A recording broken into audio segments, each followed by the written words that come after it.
What's going on, everybody? This is the second week of November, and this is ComicWow on TV. I'm Mike. I'm Kevin, your buddy Jump Street. And we're going to talk about Agents of S.H.I.E.L.D., we're going to talk about The Flash, and we're going to talk about this week's Arrow. First and foremost, boom, time for Agents of S.H.I.E.L.D. This week of an Agents of S.H.I.E.L.D., Ward is out. Nobody can catch him, not even Mockingbird.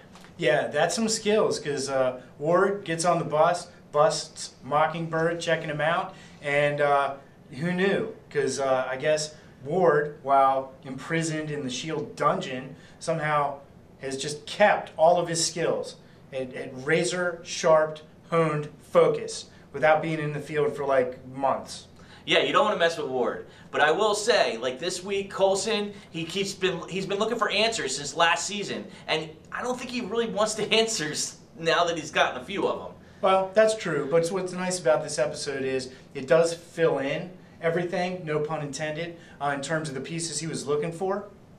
It really, really does, and in a bad way. I mean, you got this agent out of nowhere because I think they were testing on people, and what kind of lost me, and I think it lost you, is the tattoo guy? Yeah, the guy, he had a Baltimore accent. No, he didn't. That was no Baltimore accent. After he spoke, I was like, Baltimore accent? No. And I gave up on the episode. I don't know if you know this about us. We're based here in Baltimore, Maryland, so that's where our accent, well, probably more of mine than yours. Yeah, probably. Yeah. So, I mean, Coulson finds some answers. What the coolest part was this really, really neat blueprint that kind of showed up, and I know that was something that kind of was like, wow, for you, because... yeah, because the way that they did it, it was inauspicious. You wouldn't have immediately figured it out, and when they did the reveal on it, it was a really cool thing the way they did it. It turns out that the carvings that Coulson's making, they're not one-dimensional. It's not a map, as Sky originally first thought. It actually turns out that it's a blueprint. I really enjoyed this episode. I mean, I'm sure you did. Oh, yeah. It was a good episode. We kind of talked off camera about it. So, you know, next episode, my favorite show, as always, The Flash. Think fast. The Flash, man, he's still learning. I mean, this is still early in the season. He's still learning how to hone his powers. He's learning some really cool tricks, even how to run up the side of a building. True, and the plot device used to get there. First of all, who the hell's washing windows at night? Really? Oh, the scaffolding broke. I need to run up the side of the building.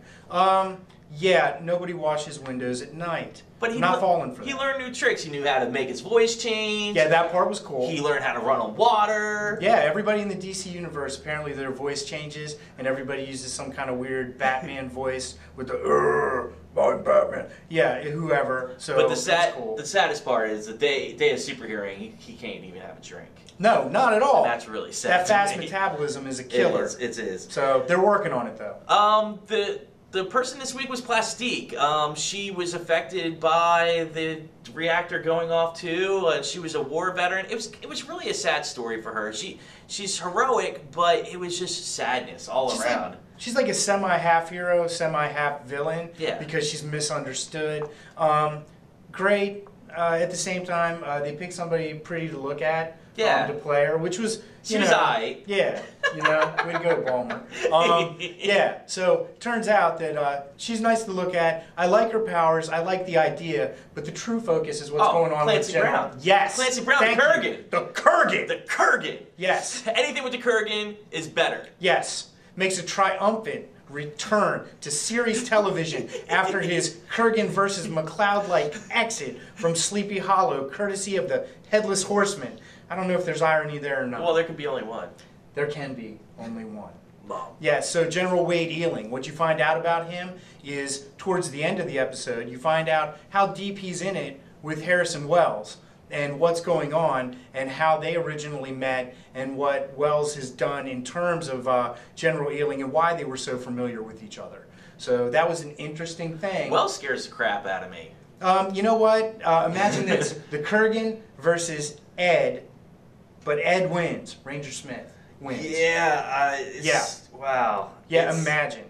And then, you know, Ed goes off and he foreshadows a really huge you know, a little spoiler this week. We're trying to stay less spoiler-ish. Here, it's a gorilla. We'll let you figure it out. Yeah, it's a gorilla, and I cannot wait. It's going to be amazing. I hope we find out the origins of this gorilla and the process of things that happen to make him who he is by the end of this season, if at all possible. Solid That'd episode. be great. But he would be a great second season villain as well, to stretch out over 13 episodes and have multiple conflicts. Solid episode. Yes, Solid episode. very solid. Yep. And we're going into Arrow. Yay, Arrow. Also on the CW. Yes. Roy thinks he killed Sarah.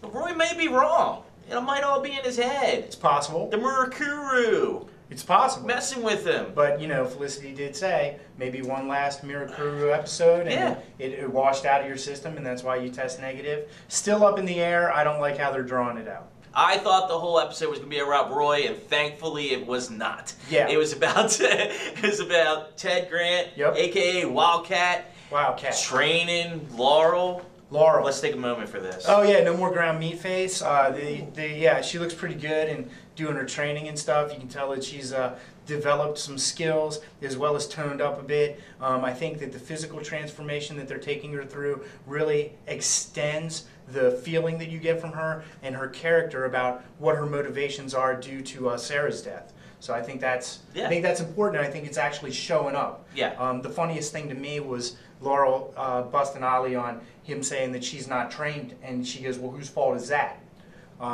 Again, Oliver had to eat a lot of crow this episode. Not that I was glad to see that because he's trying as hard as he can. But, you know, moving forward with that, the whole genesis of the storyline and it actually not being about Roy was a bit of a surprise for me based on the previews last week. Yeah, and I really think they should have renamed it to A Story of Sidekicks. Yeah. Because, you know, pretty much Ollie has his moments where he could judge Roy, and Ted has his moments where he judges his former sidekick. We're not going to get into the plot, but we're going to say it was very sidekick heavy. Choices were made. True. And it was another solid episode. We got a little cameo of Katana in the backstory, which is good. She taught Ollie a trick. And as I love Arrow also, CW's knocking out of the park. Oh, yeah.